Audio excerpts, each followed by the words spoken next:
Welcome back to Yang Daily. I'll be your host, Alex Cheney, bringing you all the Yang news you need to live your life right. We've got just a couple items today, most of which is the bipartisan infrastructure bill. Took a while, but we got there. Next episode, we'll go over the reconciliation bill as it stands. Let's get cracking. Quick shout out to our Tier 3 patrons, Shay Meehan and Nathan Stankowski, as well as all our other patrons. You keep us all informed and engaged. If any of you out there want to join these advocates of humanity first and independent journalism, head on over to patreon.com/YangDaily. It would only take a couple of bucks a month from each listener to keep this podcast and community going and growing into the future. Now on to the news.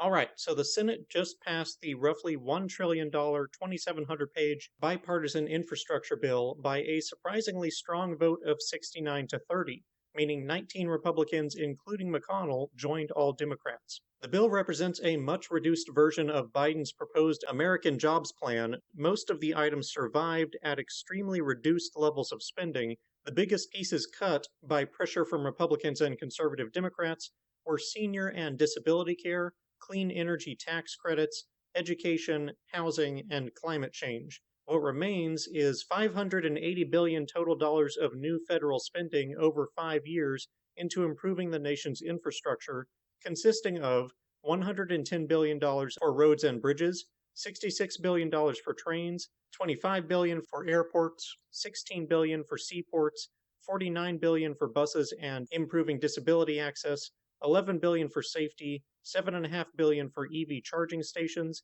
$7.5 billion for EV and hybrid buses, $21 billion for pollution cleanup, $47 billion for hardening various infrastructure against cyber attacks and extreme weather, $65 billion for expanding rural and low-income access to broadband, $73 billion for improving power grid reliability and resiliency, and $60 billion for water infrastructure, including $15 billion for lead pipe replacement and $10 billion for polyfluoroalkyl contamination. The remaining $420 billion is previously approved infrastructure spending.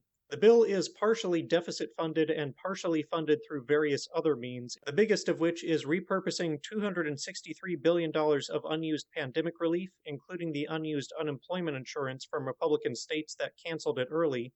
The bill also includes new tax reporting requirements on cryptocurrency brokers, where the definition of broker is far-reaching. Quote, any person who for consideration is responsible for regularly providing any service effectuating transfers of digital assets on behalf of another person. End quote. Basically, it's intended to tax crypto exchanges like stockbrokers, but it could include digital wallet software developers and crypto miners who don't know who buyers and sellers are. It was the subject of heated debate with senators on both sides fighting to change the definition. Yang also supported amending it, but to no avail, the measure passed without amendment. There's a chance it could be amended by the House, which still needs to vote on the bill. The Congressional Budget Office estimated the bill will add $256 billion to the deficit over 10 years, though legislators say that not all the new revenue and savings are represented in that CBO report. The White House projects that the investments will create about 20 million jobs over the next 10 years.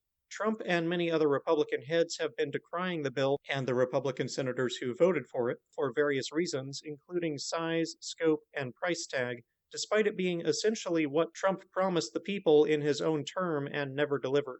Criticism varies from reasonable to nonsensical, with some resorting to lobbing completely unrelated buzzwords like woke, and even saying it has nothing to do with infrastructure.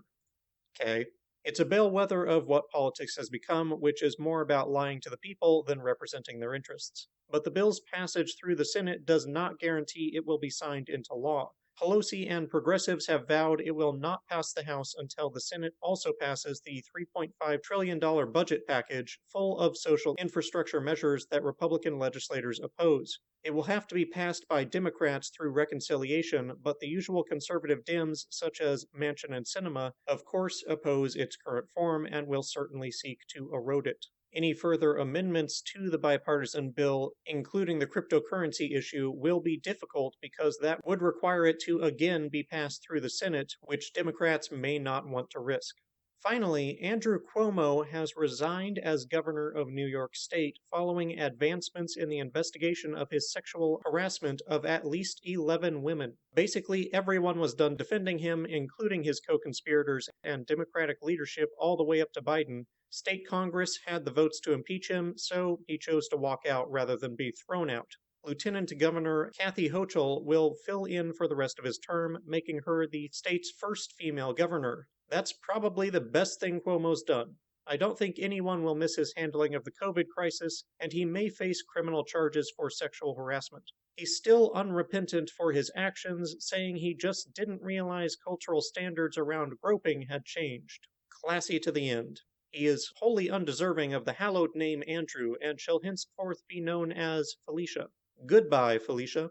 And that'll do it for today's Yang Daily. Bookmark and share the infrastructure thread. Flood Congress with calls, tweets, faxes, and letters using the Resist bot or Income Movement Easy Contacts below. If you need help, consult Humanity Forward, the Income Movement Aid Database, the Mission Asset Fund, or United Way, and don't forget to Yang Daily.